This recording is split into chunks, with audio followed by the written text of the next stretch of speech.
چونکہ اس سارے کیس کا جو پروسیکیوٹر ہے وہ تو نیب ہے. اس کے بعد وارنٹس بھی باری آئی تو وہاں پہ بھی جا کے پروسیکیوشن نے یہی کہا کہ ہمیں کوئی اعتراض نہیں ہے. پھر اس کے بعد انہوں نے اپنی ریسٹوریشن آف اپیلز کی 24 تاریخ کو فائل کی, تو اس کے اوپر بھی نیب کے پروسیکیوٹر نے کہا کہ ہمیں کوئی اعتراض نہیں ہے, جس پہ کچھ ججی صاحبان کی آبزرویشنز بھی آئیں اور انہوں نے یہ کہا کہ جی آپ جا کے پہلے طے کر لیں کہ آپ نے ان کیسز کو پروسیکیوٹ کرنا ہے یا آپ نے ان کو پریس نہیں کرنا. تو پھر 2 دن کا نوٹس کیا اور اس وقت بھی نیب کے پروسیکیوٹر نے کہا کہ ہمیں اس نوٹس میں بھی اعتراض نہیں ہے. تو آج جب یہ کیسز لگے ہیں تو نیب نے پھر ایک دفعہ کہا ہے کہ نہ ہمیں ان کی اریسٹ آئی ہے, اور پھر انہوں نے ایک ہسٹری بھی بتائی ہے کہ ہم نے یہ کیس نہیں بنائے تھے بلکہ یہ سپریم کورٹ آف پاکستان کے آرڈر کے بعد بنے تھے. ایک GIT بنی تھی جس کو سپریم کورٹ کر رہی ہے, اور ہم یہ سمجھتے ہیں کہ ہمیں میاں صاحب کی اریسٹ نہیں چاہیے. تو جب آپ کا پروسیکیوشن جو ہے وہ یہ کہے کہ نہ مجھے اریسٹ چاہیے اور نہ ہی ہم اس چیز کو اپوز کرنا چاہتے ہیں, تو پھر عدالت کے پاس کوئی آپشن نہیں ہوتا کہ وہ جو چیزیں اپریز کی صورت کے اندر آئی ہیں وہ ان کو ایکسیپٹ کر لے. اب اس کا ایک یہ ہے. دوسرا اس کا یہ ہے کہ چونکہ ابھی ان کی پروٹیکٹیو بیل جو تھی اس کا اب عدالت جو ہے وہ اپنے ڈیٹیل آرڈر کے اندر لکھے گی کہ کیا ان کی جو پروٹیکٹیو بیل ہے اسے کنٹینیو کیا جاتا ہے. آپ ہمارے ساتھ ہی موجود رہے گا. میں جوائن کیا ہے راجہ خالد ایڈوکیٹ نے. سر بہت شکریہ آپ کے وقت کا. کیا کہیں گے سر, ایک اہم فیصلہ, اپیلوں کو تاحال نمبر الاٹ نہیں کیے گئے تھے. رجسٹرار آفس کے سامنے سرکولر کے بعد اپیلوں پر نمبر لگانے کا عمل شروع ہو چکا تھا. ایک اہم فیصلہ نواز شریف کی العزیزیہ اور ایون فیلڈ میں ریلیف مل چکا ہے. اگر نیب کے حوالے سے اگر بات کی جائے تو نیب ریفرنس کتنا مؤثر ثابت ہوگا؟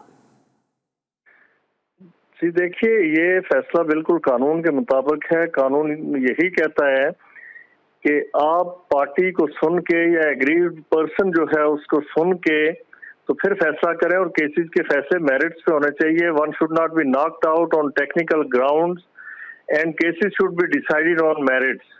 کیسز کے فیصلے یک طرفہ نہیں ہونے چاہیے, عدم پیروی کی صورت میں نہیں ہونے چاہیے, بلکہ پارٹی کو سماعت کر کے, پارٹی اگر سرنڈر کرتی ہے اسے سماعت کر کے تو پھر آپ ڈیسائیڈ کریں. لہذا فیصلے میں کوئی سکم نہیں, بالکل قانون کے مطابق ہے. Due course of law adopt کیا گیا دونوں سائڈ سے. اب جہاں تک نیب کی بات ہے تو ان کے یہ جو ریفرنسز ہیں یہ 2017 سے ہمیں اندازہ تھا کہ بالکل بیس لیس ہیں, گراؤنڈ لیس چارجز ہیں, اور ان کی بنیاد پہ پروسیکیوشن کبھی بھی سکسیسفل نہیں ہو سکے گی سزا دلوانے میں.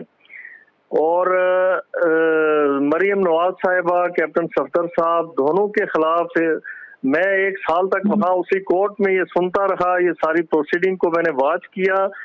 کچھ بھی نہیں تھا نیب کے پاس کہنے کو, جس کی وجہ سے 1 سال کے اندر انہوں نے لنگر آن کرنے کے لیے نیب نے اس کیس کو, ایون فیلڈ کیس کی میں بات کر رہا ہوں, اپنے 6 پروسیکیوٹرز کو تبدیل کر دیا. اس کے بعد بھی فیصلہ آیا تو وہ دونوں لوگ بری ہو گئے.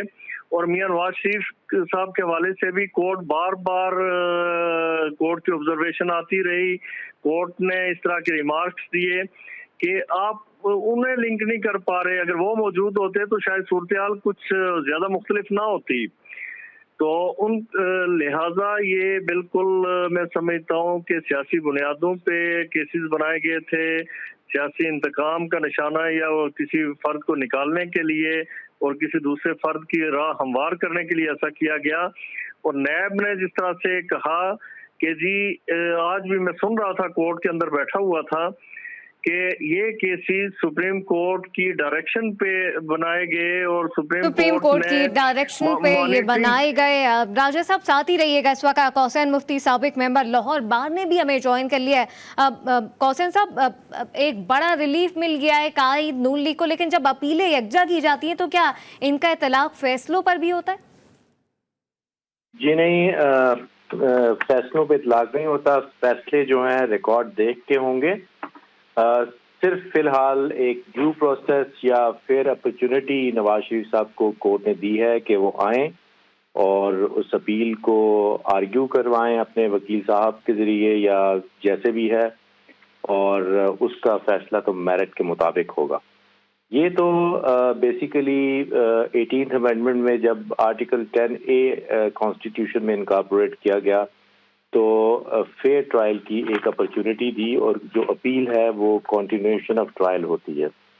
تو یہ ایک آرٹیکل 10A کی روح کے مطابق انہوں نے ایک فیصلہ دیا ہے اور اپیلوں کو بحال کر دیا. جی سر، جاننا آپ سے چاہیں گے کہ ایک کیس میں 7 سال، ایک میں 11 سال، آپ کیا سمجھتے ہیں کہ اس تمام تر معاملات میں جو ہے وہ کتنی مشکلات اور مزید آ سکتی ہیں؟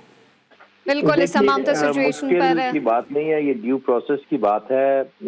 اپیلیں بحال اگر کورٹ نے کر دی ہیں تو اب کسی ایک فیوچر میں کسی ڈیٹ کے لیے فکس کریں گے اور اس پہ آرگومنٹ دونوں سائڈز کریں گی.